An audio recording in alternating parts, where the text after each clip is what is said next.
Welcome to the Group Home Riches Podcast. If you have the desire to be your own boss, create your own schedule, and become financially free while at the same time helping people in need, then you've come to the right place. At grouphomeriches.com, we teach people exactly like yourself how to get started in the group home business. And on this podcast, you're going to hear their stories firsthand. Ladies and gentlemen, welcome to the Group Home Riches Podcast. We're going to get into it very quickly. We have one of our coaching clients on the line. Andy was just about to drop some heat, so we'll just kick it off there. Andy, yeah, go. Hey, let's hit them with the reality, and then we'll introduce Kahla. Start where we left off. So Yeah, Kahla was joking around. She was like, "Well, they always advertise that these guys are out playing golf or they're on the beach or whatever it is." So yeah, you can do that, but eventually you're going to get bored and you're going to go cause more chaos for yourself because as the Chinese symbol for chaos and danger is the same symbol for wealth and opportunity. Wow. And people that inherently are like kinetic and moving around and wanting to build, they basically are like a little hurricane, and then FEMA's got to come in after them and clean up behind them.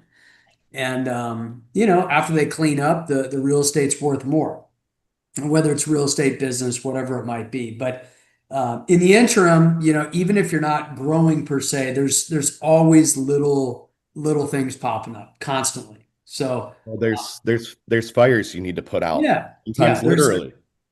Yeah, literally and figuratively. Yeah. So this morning I was going through a fire drill. Fortunately, it wasn't a real fire, but I was going through a fire drill that one of my lenders was having me jump through. And unfortunately, it's just part of the game. So, I always think that you got to look at what your other options are, right? If I wasn't doing this, what would I be doing? And if we weren't running group homes, I mean, what would you be doing? Working at, not you, Kahla, but other people out there, you might be working at McDonald's or Taco Bell or whatever it is. So I really do believe that these group homes are a wonderful opportunity to, stay ahead of the pack.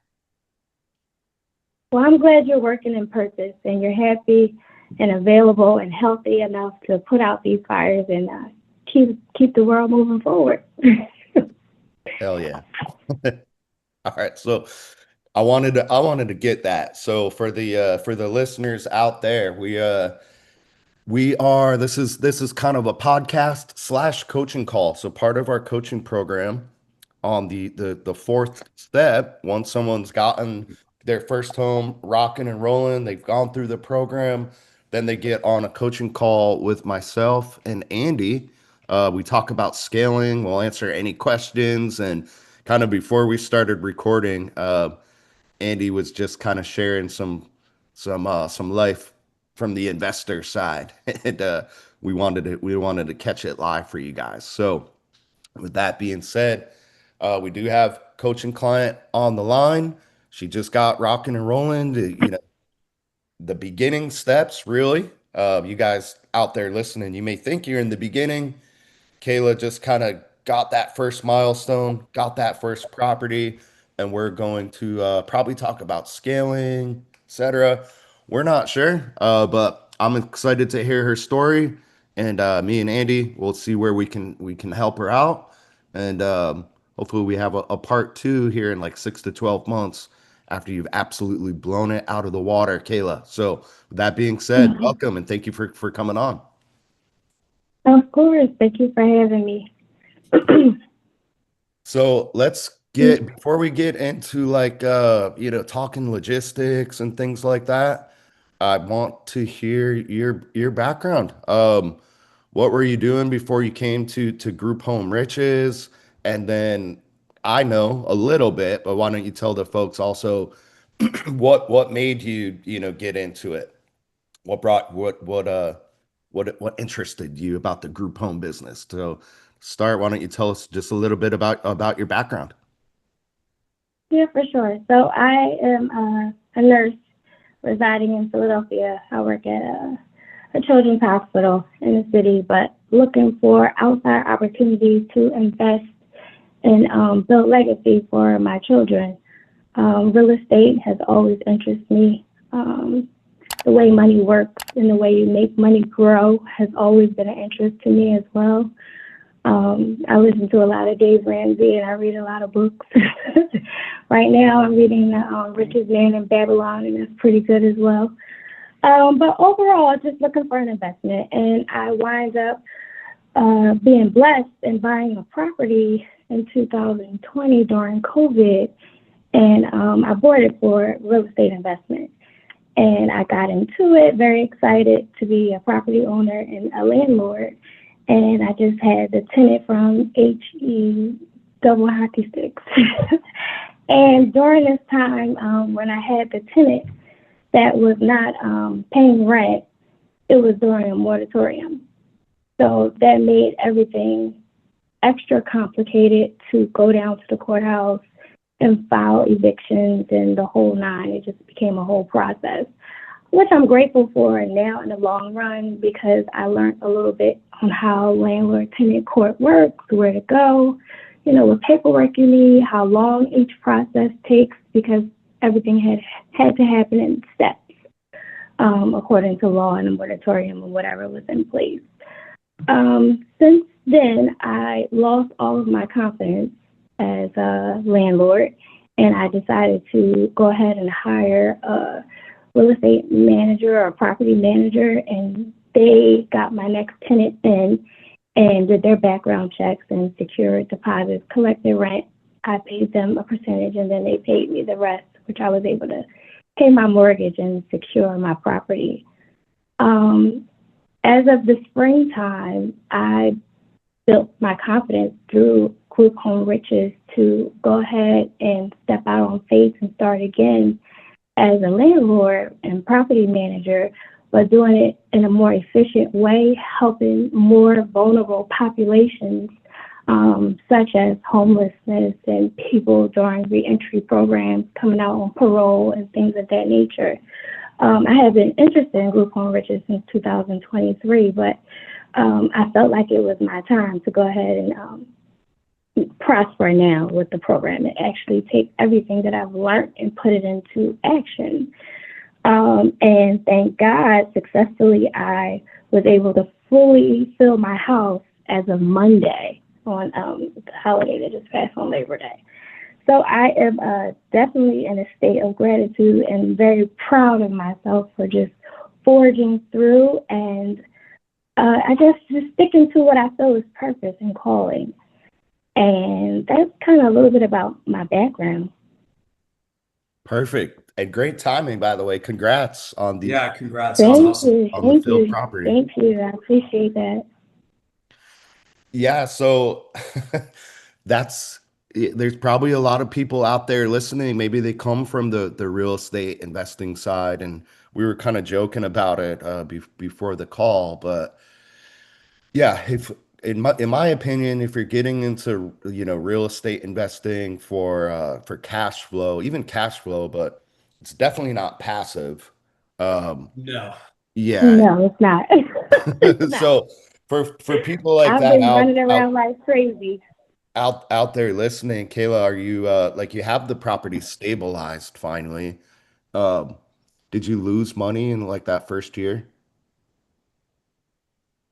With the first tenant, Yeah. yes, a lot of money. So, But thank God, like the moratorium worked for in her favor, I guess, and then having programs in place for homeowners kind of worked in my favor because I was able to like defer a lot of my mortgage payments and things like that. But uh, who wants to do that? yeah, it I definitely did. you definitely didn't see a path to chilling on the golf course with that strategy, right? Not at all. Not at all. So it's stabilized now finally. That's cool that you were able to kind of outsource the management and stuff like that. Is Mm-hmm. it cash flowing? Yes, it was with the management company. They were able to secure a tenant that made their rental payments on time with no hiccups. Cool. So I know you haven't done like a full year of accounting because you have the first property like just got filled, but like as far as the Right. numbers wise, like what does the cash flow look like on your group home compared to the rental property? So when I had a single family inside my property, I was making a total of $1,400 with a $990 mortgage. Now that the group home is filled with three tenants in like single room occupancy style, I am making $2,000 with the $990 mortgage payment. There we go. It's still, if anyone's just stumbling onto this and wondering, hey, why would anybody do this, right? There's one reason right there is cash flow. And actually on that rental property, that's like a home run rental property, that cash flow. Um, Andy, what's like the typical cash flow that a lot of investors are hoping to make on their property? If I just have to throw out just a number, you're probably looking at $150 a month. Yeah, so that's actually a really good numbers for rental property. So awesome. So so you had heard of us, you were probably just kind of like passively, listening to the podcast, maybe going through the gold course and stuff like that. We are recording in the beginning of September. When did you really make the decision like, okay, I'm gonna go through with this group home thing? I really, I mean, I had all of the bells and whistles together, paperwork wise, like the LLC and all that stuff was established 2023. But I was reading a quote from, I think, Kobe or something like that, and it was just like, all the greats have coaches. And I'm just like, Kayla, you need a coach. So I decided to go ahead and really take advantage of the coaching program in May. And from May up until now, I have been working really hard to get the group home fully rented out with the help of my coach. And he's been amazing. And he allowed me to see that I could do it myself, one. And I had to take a lot of like self-limiting beliefs off of myself. So like not only did I grow professionally, but I grew with purpose, I guess you'd say. So yeah, I don't count getting the gold course and doing all the paperwork. I don't really count that. I would say you've been actually like taking action and working on it for about 4 months, give or take. Yes, give or take. Because Okay, the way my perfect. life works out, plan A just never works. So it was a lot of that. Because people would come in, they would be interested in the property, and then renege and pull back and decide to go in another direction. So it Hey, was a lot of that. Like I had momentum, but it would get shot down in a matter of couple weeks, couple days. Like, oh, we decided to go somewhere else. So then it that's was kind of like starting back from the drawing board with marketing, which was not my forte throughout this whole 4-month process. that's that's not just you. That's gonna happen. That's gonna happen to everybody and Oh my God. throughout the Cold calling process, is right? like I mean, Andy's been doing it for over 20 years. Andy, how long has it oh just my been goodness. smooth sailing for you? Well, usually smooth sailing happens for 3 to 4 weeks at a time, maybe a little bit longer if you're lucky. And then the minute you think it's totally smooth, that's when Tyson comes in and freaking rips your ear off. Yes. Right? And you never There's you thought definitely something you making thought he was fun of me gonna too. punch you, but he winds up biting you instead. Yeah, Oh don't my goodness. don't let stuff like that don't let the Discouraged. And that's where the beauty of the coach came in. Like when you were having those discouraging moments, they were able to give you a pat on the back and a good reset to go out there and try again. I love that you brought up Kobe. Do you know who his coach was? I don't. This guy. So I agree. That's why we put him on the coaching page. It was Phil Jackson. Do you know Nice. who Michael Jordan's coach was? Mm-mm. Phil Jackson. Same coach. Nice. Nice. So Nice. I Nice. love So that you were the you common denominator. I love that you use that as an example, a perfect example for the coaching program. So Yeah. Well, that's what inspired me. Like, realistically, that's what it was. so you had did you have the property first, like before you got into the coaching program and started marketing and stuff like that? Yes. So I bought the property in 2020. I found Group Home Riches in 2023, and then I actually hired the coach 2025. Yeah, just a couple months ago. So Mm-hmm. cool. Let's kind of get into kind of the process that you got to like getting the property filled. And then me and Andy can kind of game plan with you here and kind of plan for like the next, 6, 12 months and hopefully scale it out. So this is the beginner's guide. Basically, nowhere in here do we talk about buying a property or getting money to get a property or anything like that. Do you, now that you've gone through it, do you see why we recommend and even with the coaching program require you to start marketing first? Yes, I do. Because my previous tenant left the property in May. So from May up until August, I've been paying my mortgage payments independently. But I kind of went into it already knowing that, and I was able to work side jobs to support the time frame that it was going to take for me to fully house the group home. So I kind of went into it knowing that. But Yeah. yes, I do see why you market first, because it will be your responsibility to make that monthly payment. And like it may have come up in those first couple marketing calls. Did you even really talk about the property that much or anything like that? No, I do not. See?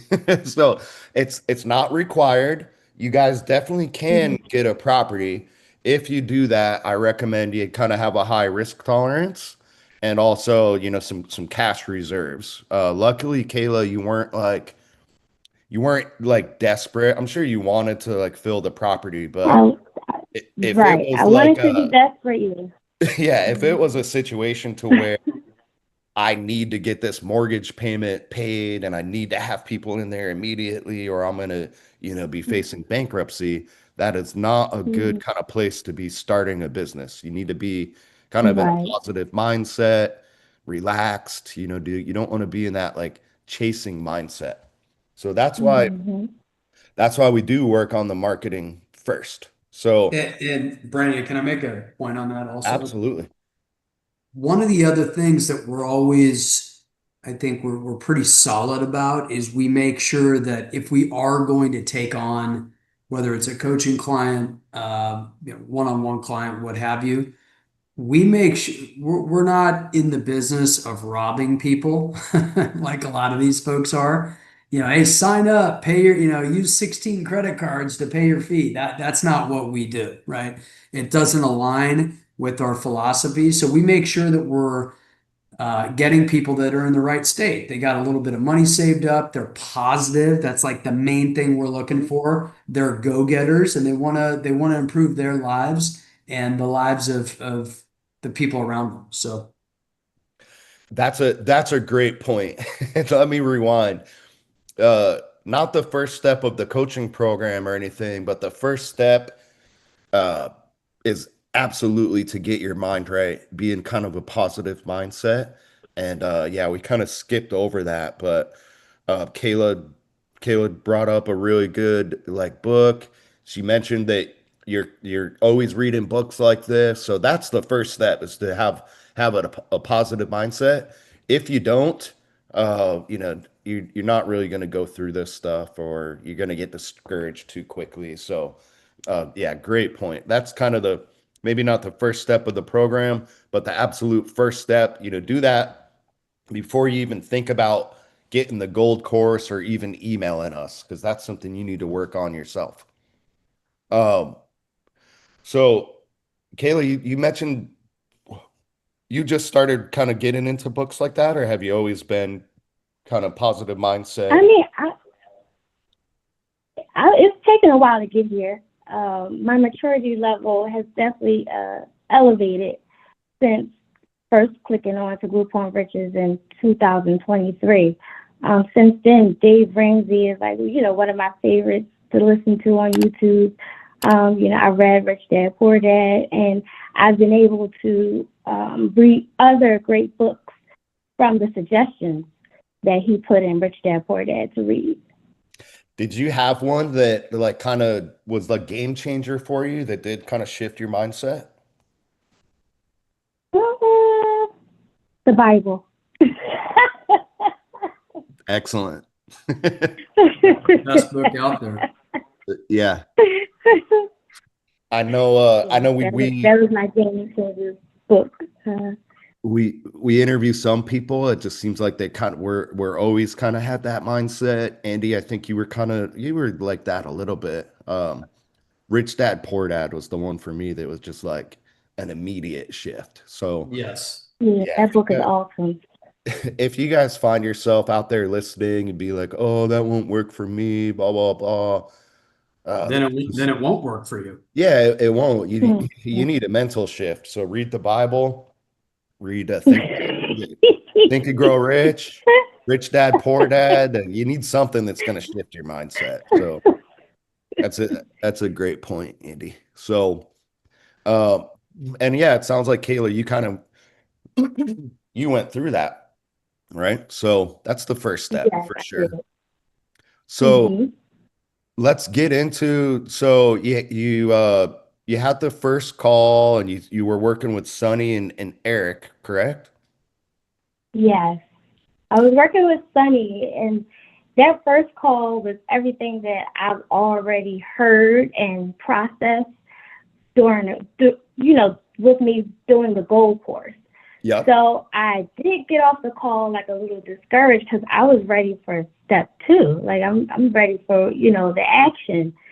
And I didn't walk into the second call thinking that it was going to do anything more for me than what the gold course had already done. But Eric, went above and beyond my expectation and really helped me get the ball rolling in the way that I wanted to, or the way that I expected it to. Yeah, that first call is to go over the basics, and we require you to do at least this to move on like the Mm-hmm. marketing stuff. So why don't we talk about like because that's the first steps. What was the marketing like? Walk us through that process. You find the referral sources in your area. I'll do Right. I'm gonna do it Um, live on screen for folks while we're talking. Why don't you like you said marketing wasn't your forte. Were you scared to Marketing take was your not my first forte. couple calls? I'm not necessarily scared, but I mean, nervous, sure, because I had to figure out what to say and not necessarily, I guess it's trying to find phone clickbait in a sense, Mhm. to advertise and to highly suggest shared living. Because a lot of people in Philly kind of turn their nose up at shared living, but I'm just like, well, why? Because it's expensive here, and you don't make that much, for the demographic that I was like targeting. So I just wasn't able to see the value because of the projection that they were putting out onto me. And I'm like, I know I have something great here. I know I've invested in something great through Group Home Riches. What's wrong with you all? So I was constantly getting, I guess, a little shunned away from social workers that were inside the homeless shelters, working with underprivileged people that did not make a lot of money to support housing and was in shelters. And I just felt like I had a nice, cozy, safe home. And it's like, well, why are we not filtering these individuals here and giving them the money to live here versus a shelter which doesn't smell nice, look nice, or doing anything for the individual psyche to grow and do better. So I felt like I had something great, but it was a little frustrating over the phone during my cold calls and everything else, convincing other people that I had something great. So that's kind of where the frustration for me came into play. I would I would tweak it on those initial calls. Don't even talk about like shared housing or try to convince anybody. It's almost about building rapport with them. Mm-hmm. Mm-hmm. And I felt like I was able to do that better in person. I Okay. didn't like the phone calls because of the lack of, I guess, personality that I wasn't able to pull through in the calls. But when I did some boots on the ground work, just going ahead and knocking on the shelter doors and knocking on the rehab centers and things of that nature, I felt like that's where the success and that's where the connections were built for me personally. Perfect. Everybody's different. Some people are better. Yeah. Look, if you're better via email, you probably need to work on your, personal skills. But yeah, we had the same thing happened with one of our last podcasts, Virgil, right, Andy? He said Absolutely. he would just the same thing happened to him. He wasn't getting through to people on the phone, but as soon as he started going in person and actually talking to people, Mhm. shaking hands, he kind of felt that same thing, like the breakthrough. So why don't we talk about that? What was the reaction like once you started to get in there and actually speak to people in person? I had an overall better reaction in person. And that was the motivation that kind of kept me going because the cold calling almost had me throwing the towel. It was making me cry in my pillow every night because I just wasn't getting anywhere. But when Eric suggested, to go ahead and do my flyers and go ahead and do my business cards and, get the website, get your domain and things of that nature, I had something in hand to leave a memorable impression with. And the boots on the ground strategy absolutely worked for me. It built my confidence up tremendously because I got my business phone ringing and I felt like I had a little motion behind me to keep going. So once I got a relationship through a recovery reentry program through the parole agents, I was rolling from there. And even now that my home is filled, they're like, well, where's the next one? Where's the next one? And I'm just like, I'm working on it. Give me a second. How many how many places would you say you had to visit before you got like before you started to get some traction and like some solid leads? My goal was to visit 2 to 3 places a day Hmm. on a Monday through Friday type of schedule. But Eric also let me know like social workers usually aren't in office on Mondays and Fridays. So I really like hit the ground hard Tuesdays through Thursdays. And then I would do the cold calling Monday and Friday. Okay. All right. Perfect. So you gotta let's talk about like the first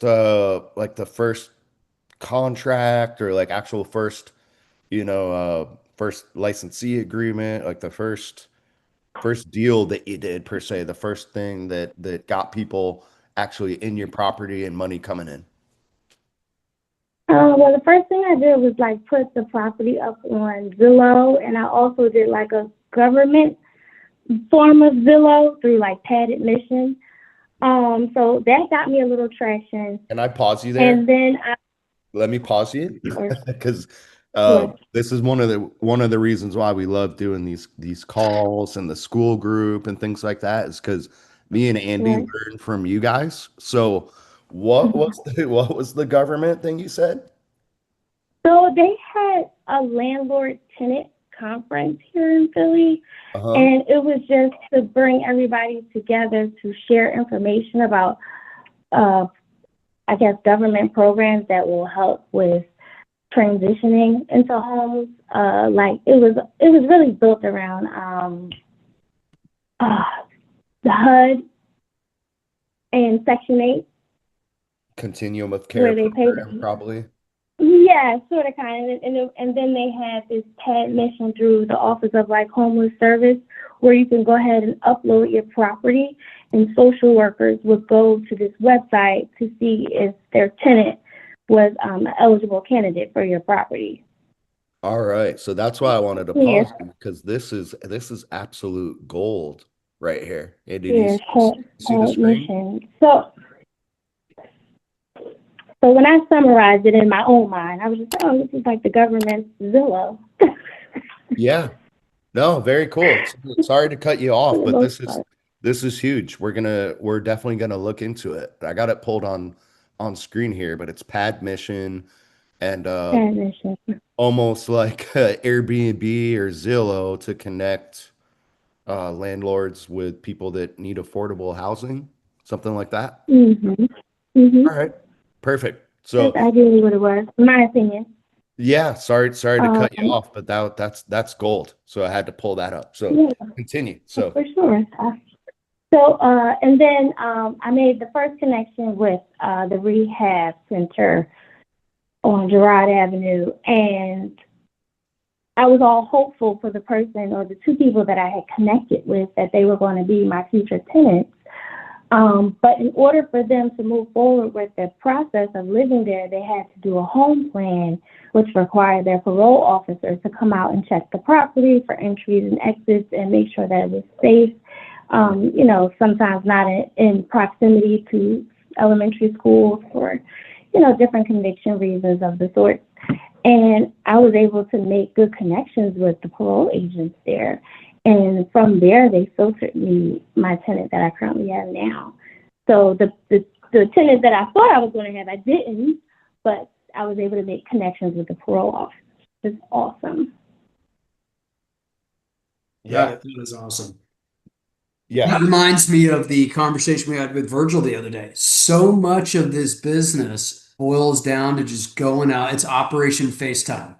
You've got to get out there. You got to meet people. You got to smile. You got to shake hands. Mm-hmm.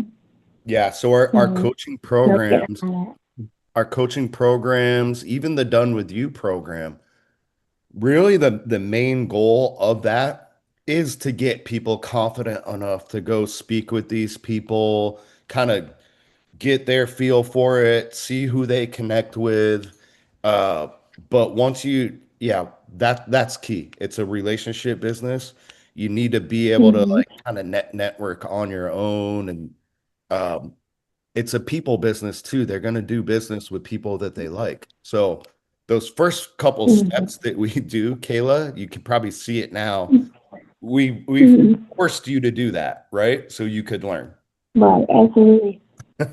So, And and those cold calls help me rehearse what I want to say and how I want to present myself as an entrepreneur running a group home. So everything had its purpose. yeah, Looking back and testifying now.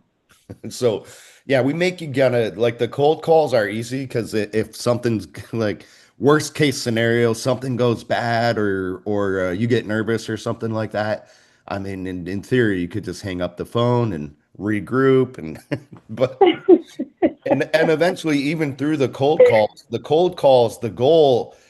you're not really going to close anybody on that first call, which Hmm. again, just like we want to be giving you tips here as well.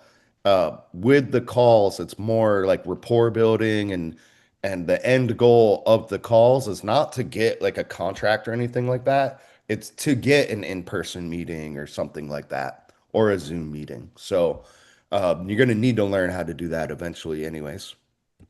So all right, awesome. So you made that connect. I guess it didn't work out with the first quote unquote tenants, but you made that Right. connection that we call it a Hmm. good referral source, somebody that could eventually start sending you people, later on down the line. Yes, sir. Was that the connection that got the property filled and rocking and rolling? Yeah, for the most part, I let them know that the tenant was no longer interested and wanted to move in a different direction from moving into my property. And then they immediately said, well, I have somebody in mind that would. And I'm just like, well, okay. And I did the intake process and the interview process and, got a little bit of information from the parole agent, if they were stable enough to live in this property and coexist with two other roommates. And they said yes. And I can agree now that I know them and that they're living there. I feel like everyone's doing well.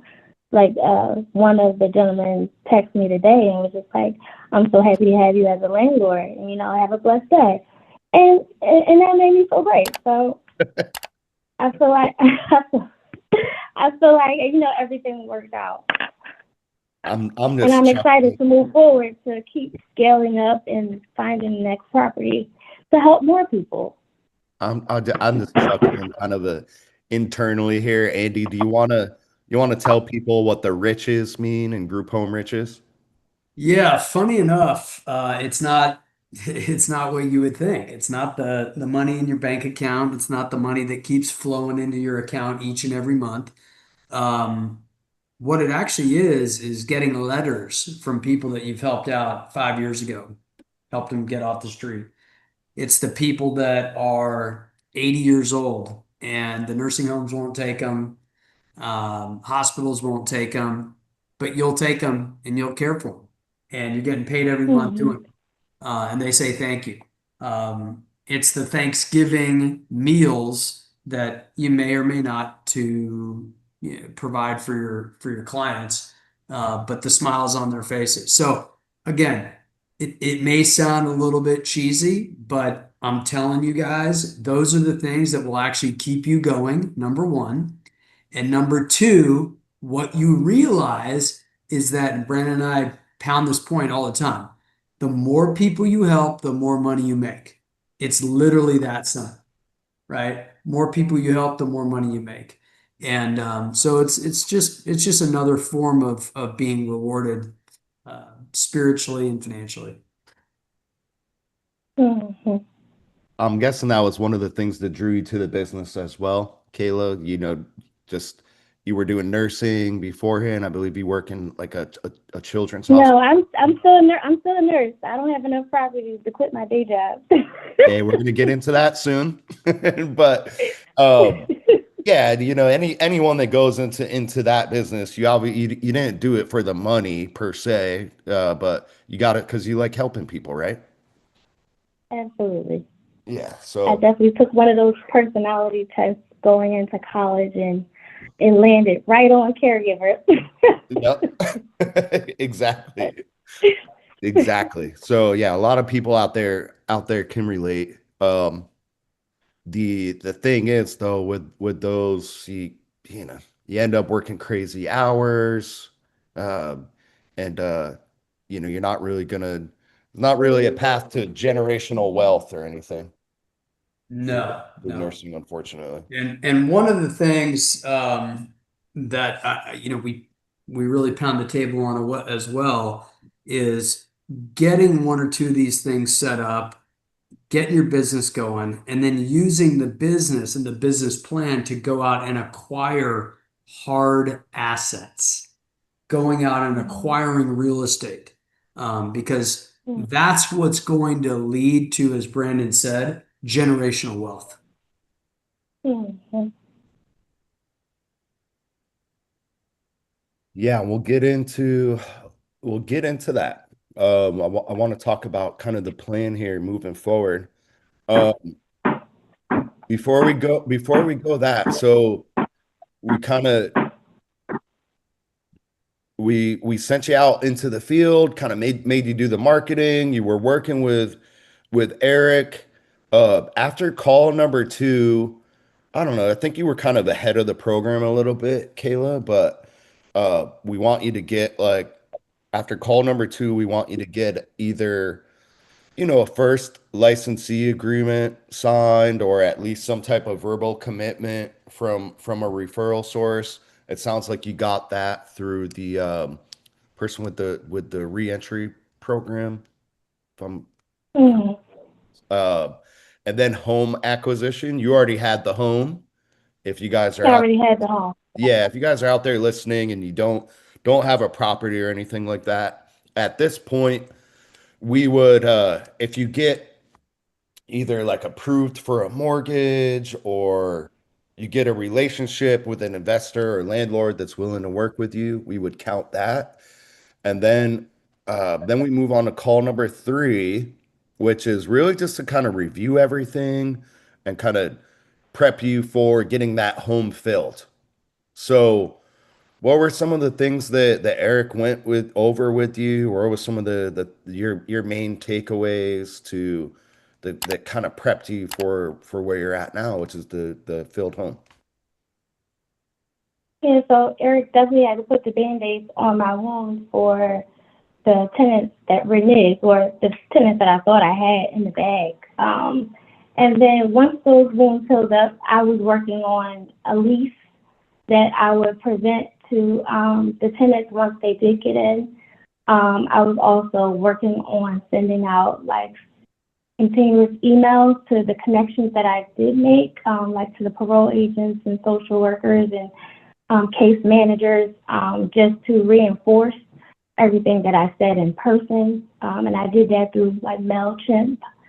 Um, and what else did I do after code three? I think that was pretty much it. Just continuing to market and get all like the paperwork that they needed to sign, like the intake form, where I'm asking questions, emergency contact, making sure that I ask for ID and, a solid source of how they were going to pay their rent, and working on like the leasing agreement for the house. Those were, and then continue to market and advertise. So those are the three main things that we went over and that he wanted to make sure that I was on track with after coaching call three. Perfect. So we are here. Call four. You guys just kind of Call heard for houses fully filled. the backstory, the challenges, the road to it. Um, Kayla is now getting pretty good cash flow on one property. Uh, I'm guessing, do you feel like you've accomplished your goals, Kayla, or is this kind of just the beginning? This is just the beginning for me. Yeah. So a lot of people, out there are just, oh, if I could just get one property, right? But that's going to be one struggle. You need to go through it. We're here to help you. Um, but yeah, as you can see, that snowball is just starting. I'm sure you got uh big goals now. You're probably you I do. Like I'm doing a community day at a church soon uh-huh. Yeah. to just tell more people about affordable living and all the things I've learned through the public assistance programs. I want to present that information because I am a nurse. Maybe I'll do some blood pressures, but it's just like the making connections and being open to say yes. Like you just never know what doors will open for you. So I definitely want to stick to building this business and acquiring more properties, hopefully through connections with private landlords. I think you hit the nail on the head with like the community stuff, the networking, things like that. That's what's gonna feed into the real estate side, right? Um, Mm-hmm. Andy, what really like hit me just now, I wrote down kind of the cash flow numbers that Kayla had, like with the first home and compared to like the investment properties. Um, she just said herself, it feels like she just getting started out, right? Absolutely. She's just in the proof of concept phase, but just numbers wise, you would probably have to get like ten investment properties to be where Kayla's at. I'm Or the telling you, we've gone over this a million times on these podcasts, but the average person still does not fully comprehend how powerful the group home model is. Okay. We've done math with I've a number of these people that have been on the podcast. You need, I'm not, I can show you guys literally 3, $4 million properties, right? Brandon, you've seen some of these buildings that I've got. yeah. And the cash flow, right? These are just regular like apartment buildings, right? So it's a money storage mechanism, is what it is. The cash flow, I kid you not, I'm looking at one right now on a $3 million building that was purchased about 5 years ago.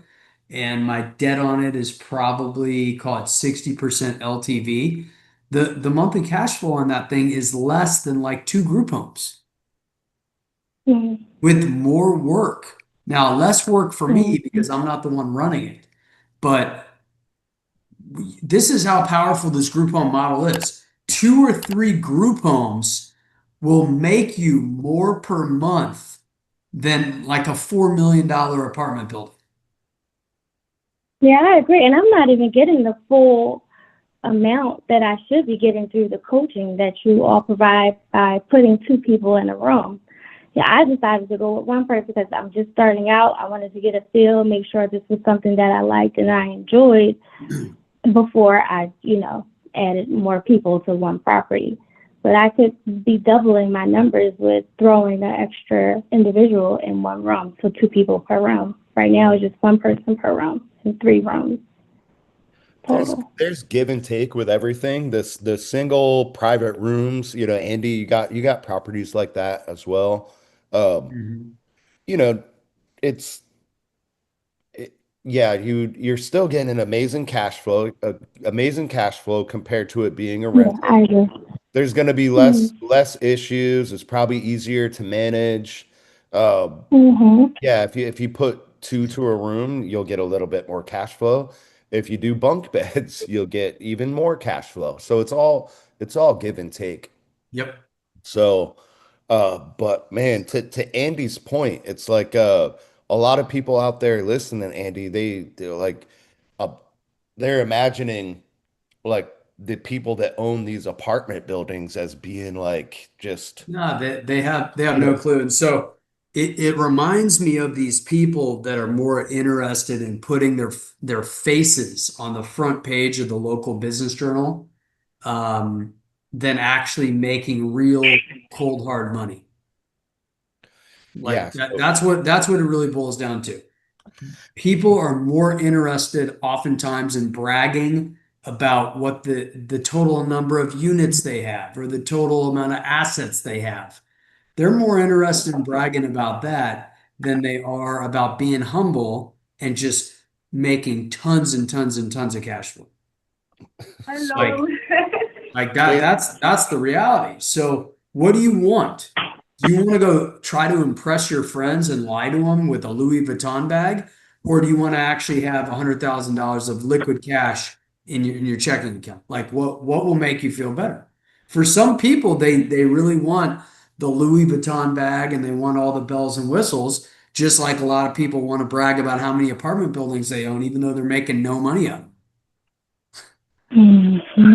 so That's the Kayla, this truth. is this is this is really good for you to understand moving into the next phase, which is like scaling out the real estate side of things. Um, Right. if you go to a real estate meeting, anyone who's got like apartment complexes, they're gonna be looked at like, dude, he is the man. He just closed on a 100-unit building. Like he's gonna be the top dog. But if you just had two of your group homes, Yeah, it's quite possibly that you're cash flowing more than them. correct. Correct.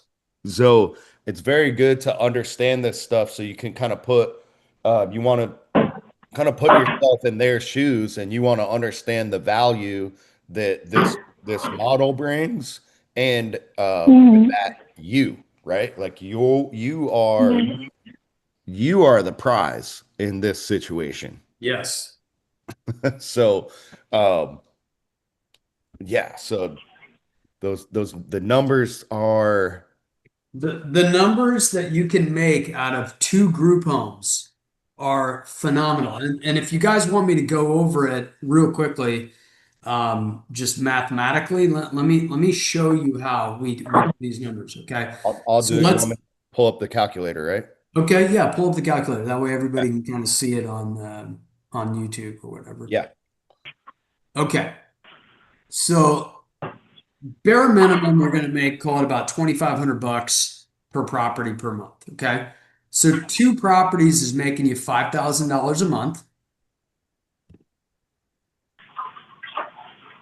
Okay. Multiplied by 12 is what? 60K. $60,000. Okay. So 2 little properties, 2 little houses is going to make you $60,000. Now, right now in, decent areas, things are trading on probably 5.5 caps. So what I want you to do, Brandon, is take that number right there at 60,000 and divide it by 0.05, just for sake of an easy round number. Here we go. That's what we mean by a 5 cap. Yes. Okay. Okay. Equals 1.2 million bucks. Okay. Now remember, that's $1.2 million free and clear. You bought the building with no debt. Wow. Now, you and I all know, we all know, everybody knows nobody's buying these things with no debt, right? So the thing brings in $60,000 a year of net income, but remember, then you have debt service on it. Now, if you paid 1.2 million bucks for it, let's say that the lender says, "Hey, you got to put $400,000 down." So now the next thing I want you to do, Brandon, let's go 800,000. That's going to be your loan amount. Do I just start over I'll just start 800,000? over. Yeah. Multiplied times 0.05. Let's say you got a 5% interest rate. Okay, that's no. 800,000 by times 0.05. It should be 40,000. Yep, times. No, not 8 million. Oh yeah, my bad. This is again. We always say this. You don't have to be a tech wizard to do this stuff. No, you're still. Anyways, the point is that your monthly debt payment is, yeah, it's going to be $40,000 a year. Okay, so you're on that apartment building that you put 400 grand a year down on. You're netting $60,000 of net operating income minus the payment to the bank of 40,000. So you're netting $20,000 a year. A year? A year. A year. Like, the reason I'm saying that so emphatically is because that one apartment building is making you 20 grand a year after you pay the bank. But two little group homes are making you $60,000 a year. And Which that's also which one would you rather have? and that's also kind of glazing over or skipping over the fact that you need to do something. You need to have some kind of cash flow vehicle that will get you $400,000 in the bank to invest in the Yes. first place. Yes. And by the way, if you don't have 400 grand in the bank, now you're going to go and borrow that money or you're going to partner up with investors. So now you're splitting that $20,000. Okay. So I know that we've gone over it ad infinitum, but I'm telling you, I just showed everybody why group homes beat the living crap out of apartment complexes every day of the week. So don't get caught up in the big hat, no cattle philosophy. Don't get caught up in the bragging philosophy. Don't get caught up in, oh, I got a Louis Vuitton bag and I got no money in the bank. Like, run your group homes, stay humble, keep running them. You're making 3x the amount of money that you would if you were running apartment buildings. And those are apartment buildings. We're not even getting into like rental properties. Like Correct. imagine the capital needed and the just the nightmare in management to cash flow 60K per year on rental properties. Group homes are your ultimate cash flow mechanism. I mean, hands down, go listen to all of these interviews we're doing with all of our clients. I've been doing this for 30 years, basically, like these things are cash machines. Yeah. So, Kayla, are you soaking all this in?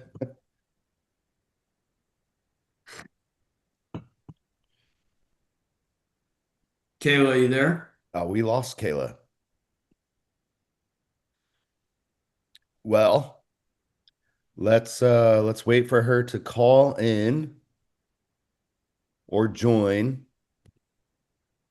But for everybody listening out there, there's the game. I was gonna get into this is a good like for the listeners, Andy. This is a Yeah. great way for them to they if they are going to work with investors, which I hope Kayla can reconnect because that's where she was going, I think. She Do you mentioned want to give her a call or? I don't, yeah, I'll try to connect with her here on the like see if she emailed or something. But they do need to they need to realize this. They need to understand who their quote unquote buyer is, right? They need to understand the value that they bring. So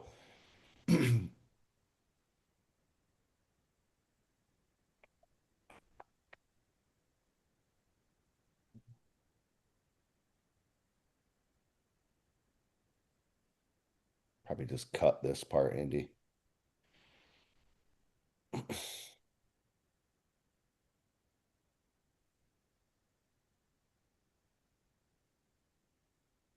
wonder if her internet went down or something. All right, here she goes. Cool. All right, for the listeners, you guys just saw some technical difficulties. Kayla's gonna be back.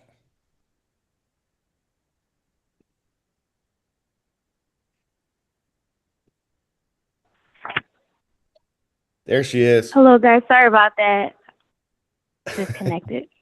Yeah. Where did so we started talking to you. We're like, you weren't there. So I'm so sorry about that. I was there and then I wasn't there. um yeah, I just asked you like were you soaking up what Andy was talking about, like the power of the numbers of the group home business compared to like the traditional investor model. Right. I'll definitely take the extra $40,000 that Andy was trying to explain through his through his module that he just said. Yeah, and look, guys, it's not even a model. These are real, actual hard numbers. This is hard data. So, um, I guess the biggest point I'm trying to convey is it's more important to have real, actual hard cash flow than it is to brag about how many units you own or whatever. Let's take care of our families and take care of the people that need it, and we do that by making money. And it's also good, Mm. as I, explaining to the listeners, Kayla, it's good for you to understand this so you can know like what investors are going through, right? Right. You can understand the value that this one, the model, but then you bring because you're actually doing it and you are looking for like investors to partner with to scale this thing out, right? I am. I'm definitely looking for private landlords that I can take responsibility to be, ideally a property manager and get vulnerable populations, housed in secure, safe situations. And as a real estate investor myself, ideally I was looking to make a dream income or cash flow of $300 to $500 a month, but with the group home model, I've been able to go past that dream and make over, $1,000 a month and be able to hire help if need be, moving forward in the future. So the group home model has definitely exceeded my expectations and I'm definitely looking to grow. Cool. So how are you doing on time, Kayla? You got like maybe 15, 20 more minutes where we can just kind of Yeah, give you some other stuff to work on, basendly. of course. I love stuff to work on because why Perfect. not? Yeah. Never ending. It's never ending work, right? Never ending. Never ending. So I would so your strategy is to partner with landlords now just to kind of get the cash flow up, right? Yes. Eventually do you want to be buying the properties yourself or Eventually, but I know buying a house, I've done it once before, comes with a little bit more work. yep. And if I wanted to maneuver and get out of a lease within a year, I would be done, opposed to getting into a 30-year mortgage. Correct. So yeah, so it's just you're just focusing on cash flow now. So Hmm. really like these networking skills that you learned with like on the organizational side, finding referral sources, uh, it's almost the same process on the investing side.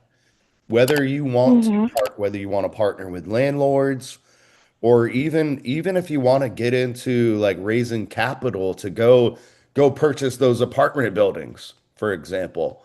It's all going to come down to Hmm. like networking, pitching your plan, uh, talking about the value that you bring. This is something you have the gold course, right? I'm just kind of assuming, but you got the Yes, I do. course. And I recently just met with a private landlord who had a 5 bedroom house. It was perfect, and I pitched my whole thing to her about what I would services I would be providing because I wanted to be completely transparent in a sense. And she decided to go in another direction with another tenant, I guess. That's fine. But I went back to the gold course because everything that I learned, obviously, it didn't work in that sense. I was like, what am I missing? What did I miss? That could have sold her a little bit more than what I did. And one of the things was partnering with her to split all the net profit. So I'm just like, is that something that I want to pitch in the future, or is me saying that I'll take care of all the utilities, whatever the maintenance man would do? Was that a good enough sale? But I don't know if Philly is in the market for shared living spaces. That's why I don't want to go on Zillow and look for properties that are available to rent, because all of the people that I talk to, such as like property managers, like, oh no, not in Philly. Philly, we don't do shared living, and you can't have multiple people that are non-related on different leases and different rooms. And I'm just like, well, why not? It's like any other state is fine, but just not here in Philly. But I'm not going to let that deter me from partnering with landlords. That's why I'm kind of saying private landlords. Andy, Kayla thinks this is a problem in Philly. If we were to Yeah, car, yeah. if we were to call and speak to someone in code or where Oh yeah. bureaucrat in the areas you operate, what would they tell you? Same exact thing. Oh, you can't do, I mean, look, you can't do anything anymore. You can't open up your Mm-hmm. computer. You can't drive. I mean, you can't do anything anymore. So eventually, as they say in Ferris Bueller, when Cameron's talking to Ferris, he's like, I got to take a stand. I got to take a stand. Eventually, you just got to do it. You know, you just have to do it. It's that simple. Nothing to it Well, but to I do did it. I did it in my own property, so it it. works. Well, there we go. That would be what I would say. If you're talking to Right. like a investor, like, oh, that won't work. Well, it's Mhm. actually working. Um, so I would review the legal stuff. You probably haven't like actually gone like through the gold Through the course Fair in a Housing couple Act. months, right? I'm guessing Yeah, it's been a couple of months. I just logged back on to see how to partner with investors not too long ago and kind of read through perfect. I the was going first to tell you the to do first bullet that. point. The legal Hmm. stuff, the legal stuff might be the legal stuff will come in good if you're dealing with like an investor that's really like challenging you on stuff like this. So Hmm. Hmm. the more stuff you know from that legal section, the better it'll be when you do get Hmm. people, asking you those kinds of That questions. questioning. Yeah, So I it's would coming have up. it Even the property manager that I had for my property just previously, I asked him could he connect me with people who were looking for a new tenant for their properties and things like that. And he was like, "Oh, you can't do that." And my last statement to him was throwing the Fair Housing Act out there for vulnerable populations and things like that. And he didn't email me back. This was like, I guess Yeah, that that's was that because he fine. was going back and forth with me.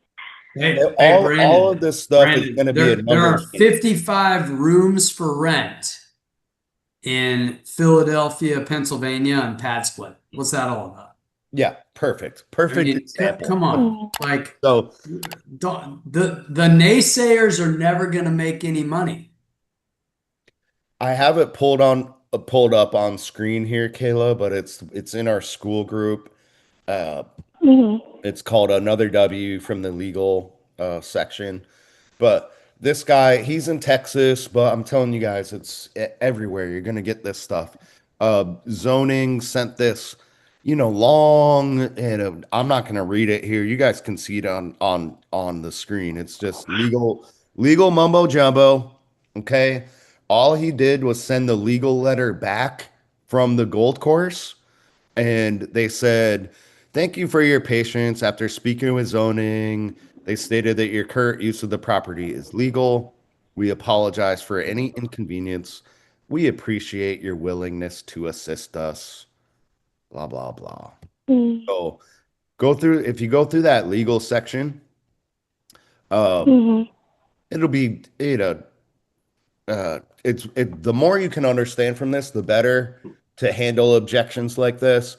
And there's also Mhm. just a marketing lesson here is numbers will give you leverage. So the more people you Mhm. talk to, the more leads you get, the more leverage you're gonna have. Not everyone's gonna want to work with you. That's fine. But when Mhm. when people do have kind of legal questions, it's great for you to be able to be like snappy with it and be able to explain it. Uh, Mhm. and you're walking proof. It does work in Philly. Like, hey, what about my house? Like, it's working now. Or like Andy said, hey, Mhm. there's 55 rooms for rent. Why is that legal? Why is Now let me ask you this also. Once you get, let's say you got a four-bedroom house in Philadelphia, right? And you get eight Mhm. people living there. After that, do you want to go advertise to the code department what you're doing? no? No, no. Why would I? Why would you? No, you don't. Like, do the same thing that all these apartment complexes are doing. I guarantee you, at Mhm. these apartment complexes in Philadelphia, throughout the entire country, they have many, many, many people living in one little apartment unit that are unrelated. Okay. Mhm. The government's talking about how we have this affordability crisis and a housing crisis and a this and a that and a this and a that. Like, then on the flip side of the coin, people are coming onto our YouTubes and coming onto our school group stuff, and some of them will tell you, I can't do it in my city. But yet there's another person that oftentimes is a successful student and they've got 10 homes. So it can be done. Right. And say this, if it's meant to be, it's up to me. Just repeat that over and over and Mhm. over and over. You'll get it done. Mhm. Yeah, so we could talk about the legal stuff forever, but there's literally hours of content in the gold course on the legal stuff. Um, Mhm. there's many cases of when, look, local jurisdictions will go overboard and they will violate federal codes. If you don't know those federal codes, you might get taken advantage of. Um, but Mhm. in the legal section, you can read about cases where group homeowners do get rewarded like massive settlements. I got it pulled up on screen. Jeanette is one of our Gold Course members, where the local code department actually did really try to like really violate her rights and actually follow through with it. It went to court. This is the only known case in the years I've been working with Andy. That's one of our members actually went to court, and she was awarded like 30K, I think. So Mhm. just to kind of wrap that up, Kayla, the more you can kind of internalize this stuff, and you almost want to become an expert when you are pitching investors for those folks that have Right. the same kind of objections or questions. Um, Sales lesson for you. Even though you're not necessarily selling a product, you're selling yourself and your business, right? So Mhm. Yes, absolutely. objections, objections and questions are handled the same exact way. Does that make sense?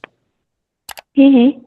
So you may get somebody that says, "Hey, that's illegal in Philadelphia. It'll never work here."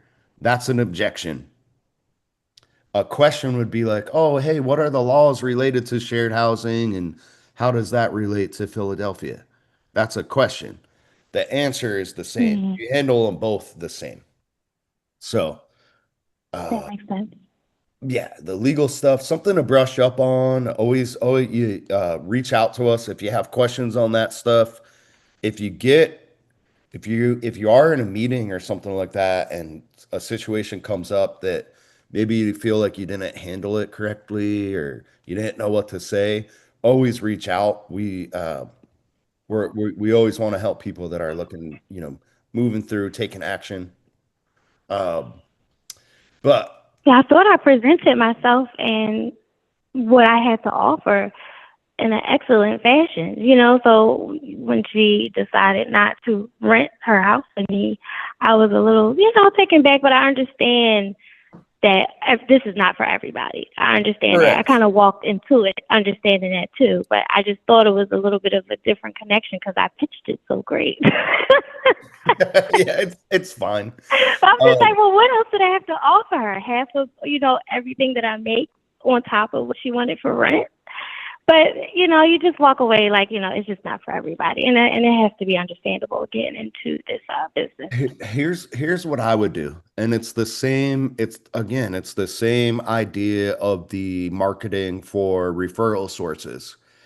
Mm, You don't want to just rely on one or have like one meeting and then, just rely on that. Like, oh, this social right, worker, like they didn't want to work with me, so therefore it just doesn't work, right? Like think of how many people you needed to right, speak with to find one that clicked, right? It's going to be the right, same right. A same lot. with I would investment. never think I would be working with parole agents. I thought I would be working with social workers, There but we go. that has quickly changed. So, um, if you had three investors that you'd been talking with and they're all interested, it's going to make it much Hmm. easier to negotiate with people. That's what's Right. called, leverage, right? So Hmm. ideally, honestly, the best deal is to just get, you want to lease at market rent and Hmm. you don't even pay them extra. Maybe Right. maybe they just want to work with you because they see you're making good money. They see you're going to pay on time. You're not going to call them for BS and you're going to be there a long time. That's like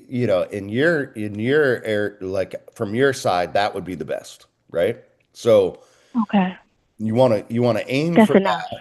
Yeah, and that's going to come Hmm. just like talking to more people and getting more leads, etc. Um, the whole Hmm. splitting profit thing, that's if you don't have money for a lease, if you're just getting started, that's one of those strategies that we recommend for people to throw out there. If they're Okay. just starting out and like they don't have a lot to offer, literally like monetarily, like they're looking to just get Hmm. into a property with no money down, you're gonna have to give a little, right? So that's one of those things that Right. I recommend throwing out there. In your position, I wouldn't do that personally. But Okay. and also I don't go to Zillow. Right.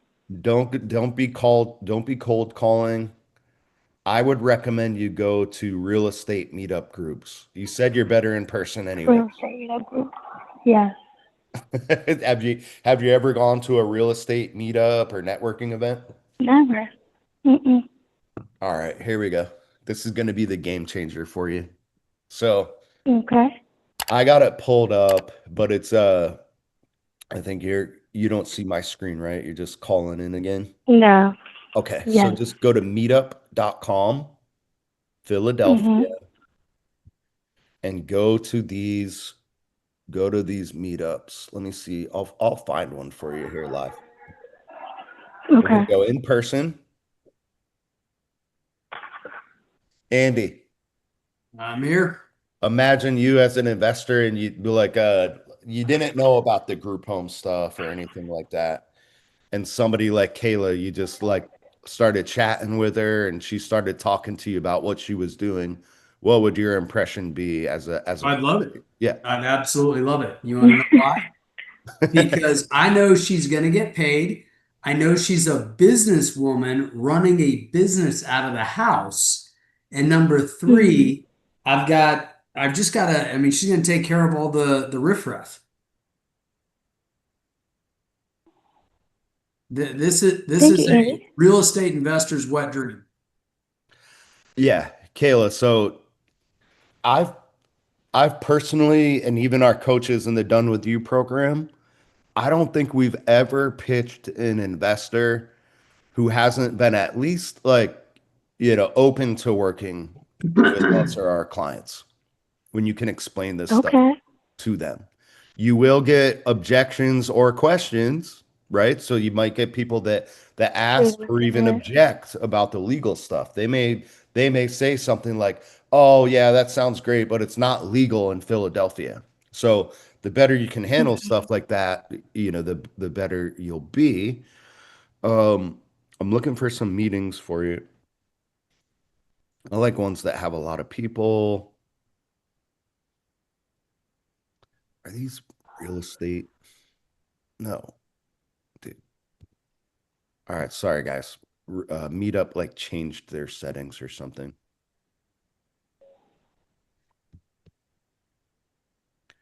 I want to do real estate.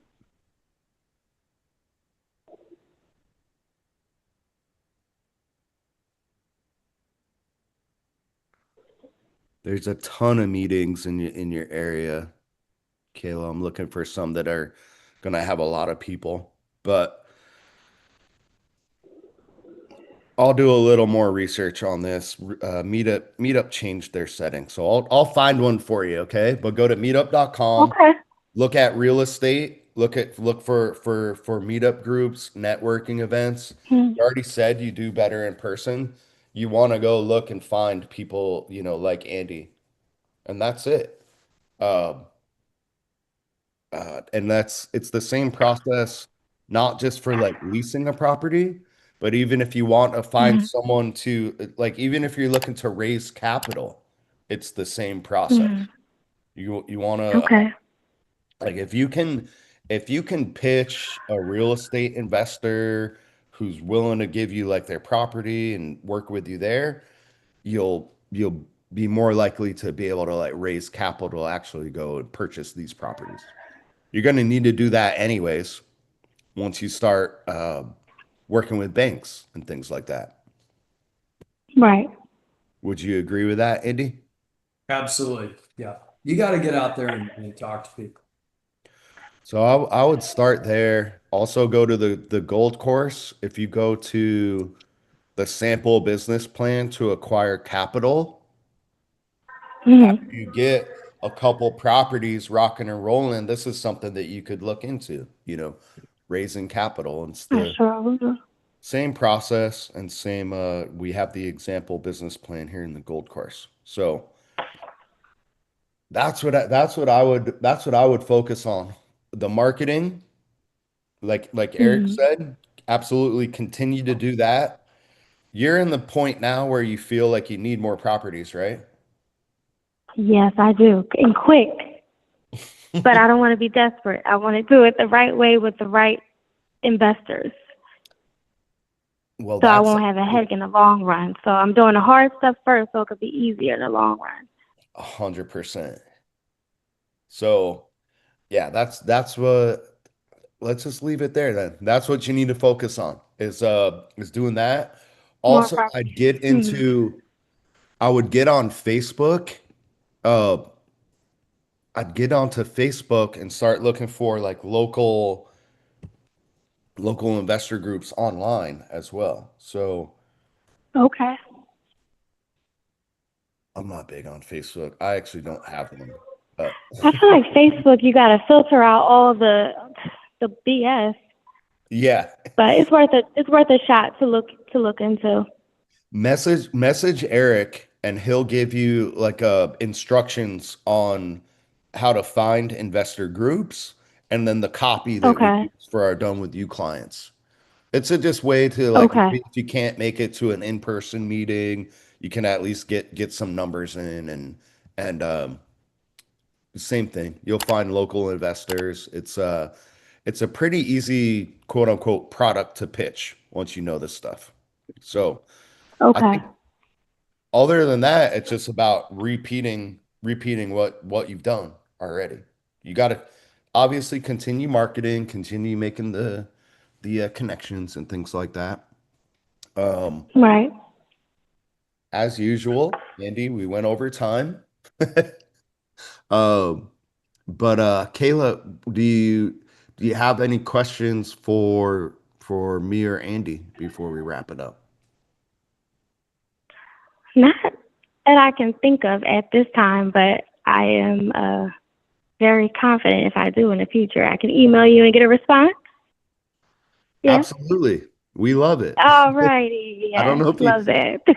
I don't know if Eric told you, but Eric was not a coaching client. He just had the gold course and he basically harassed me via email for about a year Oh, wow. with great Okay. questions. So if you're Nice. there taking action and you're like emailing us questions based on like the actions that you've taken, Mhm. 100%. I mean, we're I love that.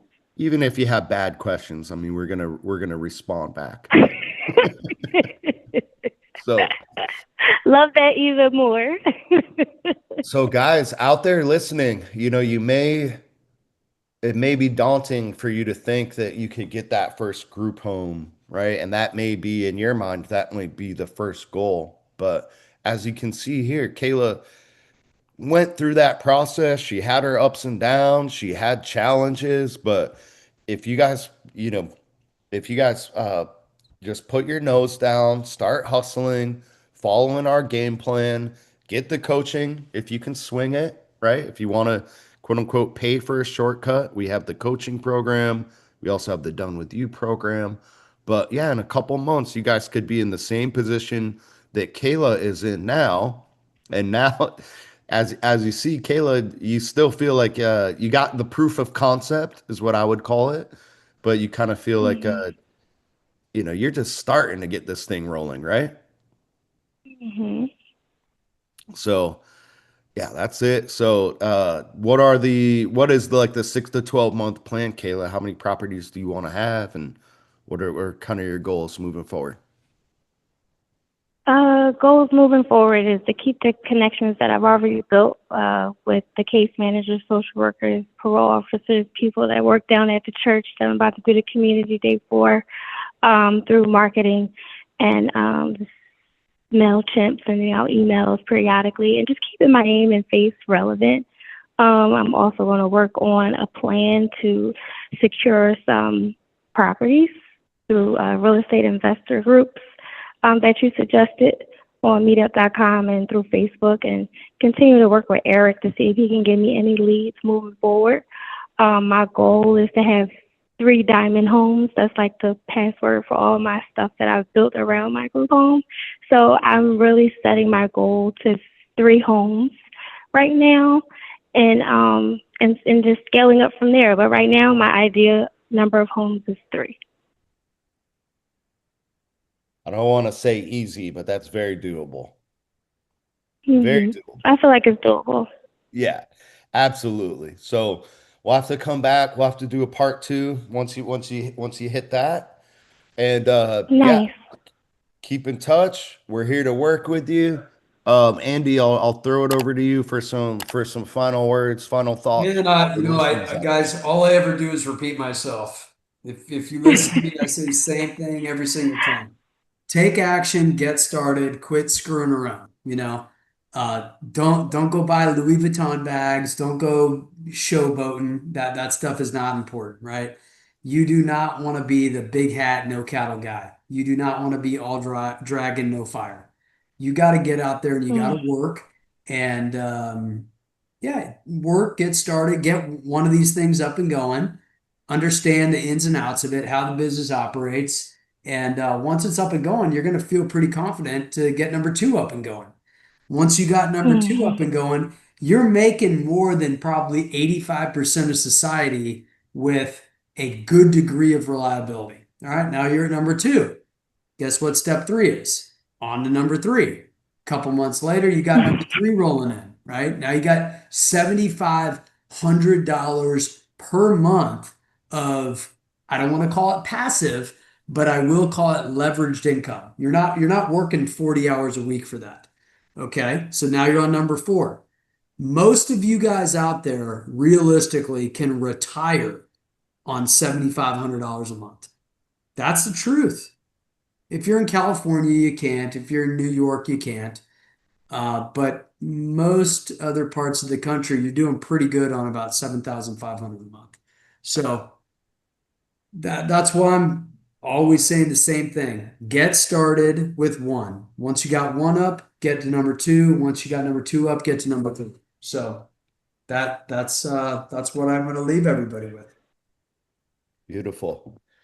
Kayla, how many do you need to quit the day job? Well, my number is like $10,000 a month. So if I hit that number, I'm putting in my resignation letter, I So love that. or at least I going love that. part time. So I Let, have my let number. me give you one more little piece of advice. Write your goal down on a piece of paper and post it up all over your house. That way Mm, you're looking at it when you're brushing your teeth in the morning. You're looking at it when you brush your mm, teeth at night. You're looking at it in the pantry when you go in there to get some oatmeal or cereal or whatever it is. Put it right there on your refrigerator. Make that your goal and then work backwards. If $10,000 a month is your goal, how many group homes do you need? You only need like right, five of them. It's very, right. very, very doable. Absolutely. I'm definitely grateful for the first one though. I'm trying to stay in that celebratory mode. yeah, need to be But yes, grateful but motivated at the same time. and motivated. Yes, I love the momentum I have. Let's keep it going. Let's come back once you hit that. It's the 10K per month. It's probably like somewhere Mm, between three, four, five properties. 3 and 5. Yeah, Right, so we're right. we're gonna come back to celebrate your retirement, quote unquote. All right, all right. You could put my letter on the screen. Absolutely, that'll be amazing. Yeah, so guys, to Andy's point, don't get discouraged or overwhelmed. Just start here. We have our coaching program. Just start with those first steps. Start finding places in your area, start calling them, pitching your idea, talking to these people, see what they need. And we're always here to help people along the way as they're taking action. So start there, bare minimum. So Kayla, I'll leave it up to you. Final words, final thoughts, and also let people know where they can see more of you or reach out to you or anything like that. I just wanted to say thank you both for being so warm and inviting and, bringing on coaches that share the same personality and vision of Group Home Riches. Everything was explained very well and I was able to grasp it and, take it in and start my first group home. So with that being said, thank you. But in order to reach me, I can give you my email. It's solidaritygroupHome@gmail.com.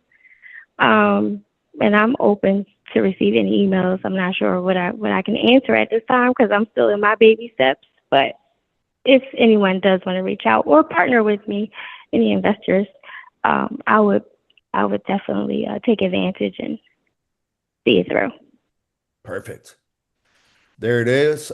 Just shoot me that. We could put that in the description link if you'd like, Kayla. Are you in the Nice. school group? I'm not. I got to get you in the school group. I'll send you an invite. Okay. People will be able to reach you there as well.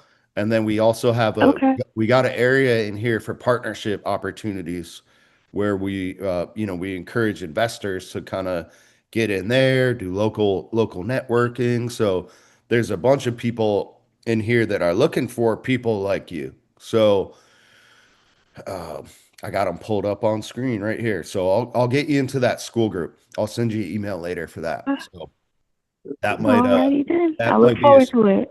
yeah, that'll be a shortcut to the meetup group because then you don't have to teach them about the business model. They've already gone through it and they are looking for people like you, and there's a ton of them in there. So we'll get you in there. Kayla, absolutely amazing job. You completed the first task, you got the ball rolling, and I can't wait to see where you go. I can't wait to see that retirement letter soon in the next 6 to 12 months. Yeah, man, I want to see that as well. I want to see that as well. Absolutely. Absolutely. All right, guys. Andy, Kayla, thank you guys so much for coming on, dropping bombs, giving the people knowledge. For everybody listening out there, one, make sure to like and subscribe, drop a comment on YouTube if you got value from this. If you're just starting out or just hearing us for the first time, head on over to grouphomeriches.com, sign up for your free 5-part course and the free mailing list. We drop a ton of game there as well. If it does feel like the perfect business for you, we have a ton of different products that'll help you. I recommend bare minimum get in the gold course. That's what you see on screen here. Just an online digital library with how-to videos, material, guides for every step of the process. We have our school group, over 2,000 members in there. It's your mastermind, all helping each other along the way. And then we have multiple other services like coaching that Kayla got. We also have Done With You program, website, etc. If you have any questions on any of that, you can email us. It's Brandon at grouphomeriches.com and You Andy. guys got to get started. Come on. Hey, if the first action step is to reach out to us, you email us. What's the number one question you have on your mind that is holding you back? And we will take it from there. So, with all that being said, thank you guys so much. Another great one in the books. Ton of game. Andy, Kayla, thank you guys so Yeah. much. Thanks, Brendan. Kayla, look forward to hearing from Absolutely. you and doing part two soon. Sounds good. Take care. All Cool. right, guys, Thank have a you. great day. Bye.